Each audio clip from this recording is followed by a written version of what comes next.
जय माता दी। पुराने गाने शाम के साथ ये आप वीडियो देखते हैं। आज मैं लीक से हटकर आपको कुछ अपने जो एक्सपीरियंस है, तजुर्बा है, उसके बारे में कोई वीडियो शेयर कर रहा हूँ, जिसका विषय है कि पहाड़ों में कार कैसे चलाएं। आमतौर पर प्लेन एरिया में चलाने वाला भी ये समझता है कि मैं गाड़ी पहाड़ों में सही से चला लूँगा, कोई दिक्कत नहीं है। लेकिन पहाड़ में चलाना थोड़ा मुश्किल है। उसके कुछ रूल रेगुलेशन हैं जो हमें जानने चाहिए, जिनके बारे में हमें पता होना चाहिए। नहीं तो कोई हादसा होते हुए हो जाता है तो पता भी नहीं लगता कि 1 मिनट में ही खेल पलट सकता है। जब भी हम पहाड़ों में गाड़ी ड्राइविंग करें, हमें मौका मिले, हम किसी यात्रा पे जाएं, तो हमें कई बातों उनके ऊपर विशेष ध्यान जरूर देना चाहिए। एक तो यह है कि हमें जो पहाड़ों में गाड़ी अपने से आगे चल रही है, उस गाड़ी में और हमारी गाड़ी में कम से कम 200 मीटर का फासला अवश्य रखना चाहिए। फासला इसलिए कि कहीं भी पहाड़ में खड़ी चढ़ाई आ जाएगी तो आपको पिकअप बनाकर, गाड़ी का मोशन बनाकर आप पहाड़ पर आराम से तीसरे गियर में गाड़ी चढ़ा लोगे। अगर आप किसी गाड़ी के पीछे पीछे neck to neck, bumper to bumper गाड़ी रखोगे तो जिस स्पीड में वो आगे वाली गाड़ी चल रही है तो आपको भी उस स्पीड में गाड़ी रखनी पड़ेगी। वो पहले दूसरे गियर में होगी, आपका तेल की खपत ज़्यादा होगी, इंजन पे लोड पड़ेगा, प्रदूषण भी बढ़ेगा। सबसे पहला काम यह है कि आपने आगे वाली गाड़ी से फासला बनाकर चलें। दूसरी हिदायत यह है कि पहाड़ों में हर 100 मीटर पे, 50 मीटर पे मोड़ आते हैं। पहाड़ के साथ साथ बनी सड़कें बनी हैं, तो वहाँ पर आप हॉर्न का प्रयोग हर मोड़ पर करें। मोड़ आने से पहले आप हॉर्न बजाएं। जो गाड़ी आपको दिखाई नहीं दे रही, दूसरे गाड़ी वाले को आपकी कार दिखाई नहीं दे रही, तो उसको पता लगे कि कोई गाड़ी आ रही है। हॉर्न बजाना ही सबसे एक बेहतर और अच्छा एक उपाय है। रात में तो लाइटों से पता लग जाता है कि हाँ लाइट पड़ेगी, लेकिन दिन में तो हॉर्न से ही पता लगेगा। हॉर्न आपको बजाते रहना चाहिए हर मोड़ के ऊपर। गाड़ी की स्पीड 30 से ऊपर नहीं रखनी है पहाड़ों के अंदर, क्योंकि जब भी आप स्पीड पे गाड़ी चलाओगे 50-60 की स्पीड पे और यकायक मोड़ आ जाएगा, तो मोड़ पर आप अपनी लाइन में गाड़ी नहीं रख पाओगे।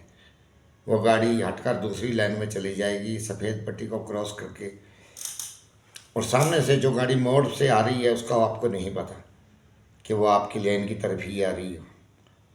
अपनी लाइन में वो भी ना हो, आप भी ना हो, तो दोनों की टक्कर लगने की संभावना उसमें ज़्यादा हो जाती है।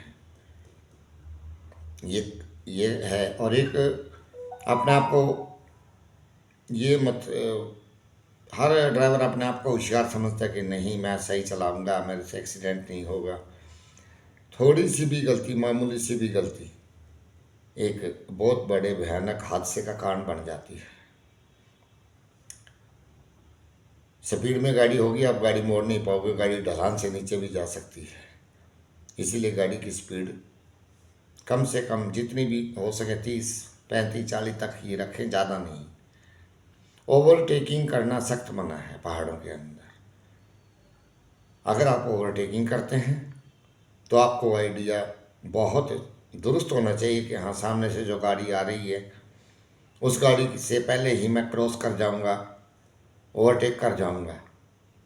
ये अमूमन आइडिया जो लेते हैं ड्राइवर, ये बहुत गलत लेते हैं। जब आप क्रॉस करते हैं तो गाड़ी सामने से गाड़ी आ जाती है, या तो सामने वाली गाड़ी से आपकी टक्कर लगने की संभावना है, या जिस गाड़ी को आप क्रॉस कर रहे हैं उसके साथ टच होने की संभावना हो जाती है। इसलिए कोशिश करें कि ओवरटेक से बचें। अगर ज़्यादा ही इमरजेंसी है तो ओवरटेकर किसी भी मोड़ पर मत करें, प्लेन ही उसमें करें जहाँ दिखता है कि आपको थोड़ी सड़क सीधी है तो वहीं पर ओवरटेक करें। मोड़ पर कोई पता नहीं कि पीछे पहाड़ के पीछे से कौन सी गाड़ी आ रही है। एकदम अचानक सामने से गाड़ी आती है तो उसमें आपके पास कोई विकल्प नहीं रह जाता, गाड़ी को क्या करेंगे उस वक्त। वो भी स्पीड में होता, आप भी स्पीड में होते हैं, तो बहुत दुर्घटना का एक कारण बन जाएगा। अपनी पट्टी में ही चलाएं गाड़ी। जो आपकी लाइन की पट्टी है उसमें ही लाइन में गाड़ी रखें। वाइट पट्टी जो बीच में दे रखी है, एक आने वालों के लिए एक जाने वालों के लिए, उस पट्टी के ऊपर, और ज़्यादातर मोड़ के ऊपर तो उस पट्टी से बाहर आपका टायर नहीं जाना चाहिए, उसके अंदर ही आप उसको रखें। पहाड़ों में कई बार जाम भी लग जाता है, तो जाम के अंदर भी आपकी गाड़ी का आगे वाली गाड़ी से कम 30-40 मीटर का फासला ज़रूर हो, क्योंकि आप हैंड ब्रेक लगाकर गाड़ी रोकेंगे और जिस टाइम जाम खुलेगा आप चले हुए हैंड ब्रेक लूज करके आप एकदम से पिकअप गाड़ी को उठाओगे तो झटका मारेगी। कई ड्राइवरों की गाड़ी बंद हो जाती है, कईयों की गाड़ी पीछे आ जाती हैं। उस दुर्घटना से बचने के लिए, अगर आपकी गाड़ी आगे कोई गाड़ी नहीं है तो जगह खाली है, तो आप एकदम से आराम से उसको गाड़ी को अपने को उठा सकते हैं। आपकी गाड़ी चल जाएगी, कोई दिक्कत उसमें नहीं आएगी। पहाड़ों में चलाने में और प्लेन में चलाने में यही कई जो हैं ये डिफरेंस हैं। ओवर स्पीड करना अपनी जान जोखिम में डालने वाला काम है। हम अपनी गलती से भी कई बार नहीं मरते, दूसरों की गलती से मर जाते हैं। हम कितनी भी अच्छी ड्राइविंग करें, लेकिन आपको क्या पता कि सामने वाला कैसी ड्राइविंग कर रहा है, वो आपकी लाइन में घुसा रहा है, वो ओवरटेक कर रहा है, रैश ड्राइविंग कर रहा है। इन सब से बचने के लिए हमें निहायत ही सावधानी की ज़रूरत होती है। अपनी गाड़ी, अपना ध्यान अपनी ड्राइविंग पर रखें। पहाड़ में इधर उधर देखने की बजाय फोकस अपनी ड्राइविंग पर करें कि कोई सामने से आ रहा है या नहीं आ रहा है। इधर उधर मत देखें, क्योंकि सावधानी हटी दुर्घटना घटी, ये सरकार ने जगह जगह पर लिखवा रखा है। हमें इन नियमों का पालन करना चाहिए। और दुर्घटना से देर भली, ये वैसे ही बोर्ड सरकार ने नहीं लगवा रखे, इनके पीछे बहुत गहरे मायने हैं। जब हमारा कोई ना कोई हादसा हो जाता है तब हमें महसूस होता है कि हाँ मेरी ये गलती थी, लेकिन वो गलती एक भयानक हादसे में तब्दील हो चुकी होती है। 1 या 2 मिनट की गलती, ओवर स्पीड की गलती, ओवरटेक की गलती, यही गलतियाँ पहाड़ों में एक्सीडेंट का कारण बनती हैं। क्योंकि पहाड़ों में ड्राइविंग करने के लिए विशेष अनुभव की ज़रूरत होती है।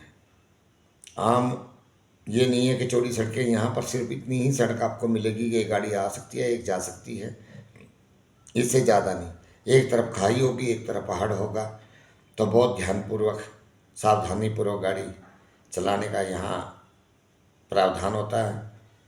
उसी का पालन करके हम अपना सफ़र पूरा कर सकते हैं यहाँ पर। नहीं तो थोड़ी सी भी लापरवाही जानलेवा साबित हो जाती है यहाँ। ये मैंने देखा है, बहुत से एक्सीडेंट देखे मैंने, जो over driving, rash driving, overtaking, बिना देखे ही मोड़ पर स्पीड से जा रहे हैं दूसरे की लाइन में घुस के, तो वहाँ वो एक्सीडेंट के कारण बनते हैं। तो उनसे बचने के लिए ये वीडियो मैंने आपके लिए बनाई है। ये कुछ विचार मैंने आपके साथ साझा किए। कोई ना कोई बात, कोई पॉइंट इनमें से कोई आपकी समझ में आ सकता है, जो आपको अच्छा लगेगा, आप सीख सकते हैं। मेरा यही प्रयास है वीडियो बनाने का कि अपने आप को, जो मैंने कुछ हासिल किया, जो सीखा है, जो मैं अपने दर्शकों को, अपने वीडियो देखने वालों को तक पहुंचा सकूं। ऐसी ऐसी कई वीडियो मैं बनाता हूं, बनाऊंगा गीतों के साथ। पहले तो मेरी गीतों की ही वीडियो आती थी, जो मुझे पसंद है, पुराने गीत, वही मैं आपको भी सुनाता था कि ताकि आपको भी कोई खुशी का क्षण आपकी ज़िंदगी में भी आए, उदासी दूर हो। मेरा यही मकसद था कि अपने आप को खुश रखना और आपको खुश देखना। बाकी मेरा ये चैनल बनाने से कोई मेरा दूसरा अभिप्राय नहीं है, सिर्फ यही है कि अपनी जानकारी जो है, अपना मनोरंजन जो है, वो दूसरों के साथ शेयर करूँ। इससे ज़्यादा कुछ भी नहीं है। आपको जो भी पसंद आए वो मुझे कमेंट्स करके बता दिया करें। चैनल जिन्होंने सब्सक्राइब नहीं किया वो सब्सक्राइब करें, और कोई भी अपने विचार मुझसे शेयर करें। यही मैं ड्राइविंग के लिए, एक नशे के लिए कर रखा है एक वीडियो, उसके ऊपर भी मैंने बनाई थी, सिगरेट कैसे छोड़ें, शराब कैसे छोड़ें, बुरी आदतें, ये प्रदूषण जो हम फैलाते हैं, ये कैसे करें, इंसानियत को समझें। मानवता, इंसानियत हमारे जीवन में ये ज़रूरी है। जब हम दूसरों से उम्मीद करते हैं कि मैं हमारी कोई सहायता हेल्प के लिए आएगा, तो हमें भी किसी न किसी की करनी चाहिए। हम आमतौर पर अपने घर में साफ सफाई रखते हैं, लेकिन बाहर जाते ही सड़क पर, पार्क में, जहाँ भी जाते हैं वहाँ गंदगी फैलाना शुरू कर देते हैं। उठकर डस्टबिन तक भी हम कूड़ा डालने जाने की जहमत नहीं उठाते कि हम सिर्फ डस्टबिन में ही कूड़ा डाल दें। इतना भी हम नहीं करते। ये सिर्फ इंडिया में ही देखने को मिलता है, विदेशों में ये चीज़ें नहीं होती। ये मैंने आपको इस ड्राइविंग के बारे में ये बता दिया। इसमें और ज़्यादा तो इसमें इतना, जो मेन जो चीज़ें थी वो मैंने आपको बता दी इसके बारे में, कि ये मेन ये ड्राइविंग पहाड़ों में जो करते हैं उनके लिए ये इतनी ज़रूरी है। 5-6 चीज़ें ही हैं ये, कि अपनी लाइन में गाड़ी रखें, गाड़ी से फासला बना के रखें, मोड़ पर हॉर्न बजाएं और ओवरटेक बहुत ध्यान से करें। यही चीज़ें थी ये जो मैंने आपके साथ शेयर की हैं। अब आखिर में मैं आपके साथ एक अपना मनपसंद शेयर पेश करना चाहता हूँ, जिसकी बोल है, मैंने आज की रात शर्त चिरागों से जला रखी है। मैंने आज की रात चिरागों से जला रखी है, शर्त मैंने आज हवाओं से लगा रखी है। न जाने किस गली से मेरे महबूब आएंगे, उनकी आने की चाहत में मैंने पलकें बिछा रखी। धन्यवाद। जय माता दी। वीडियो कैसी लगी आपको वो मुझे बताना, शेयर करना, कमेंट्स करना। धन्यवाद। पुराने गीतों के साथ दूसरी वीडियो लेकर जल्द ही आपसे मुलाकात होगी। जय माता दी।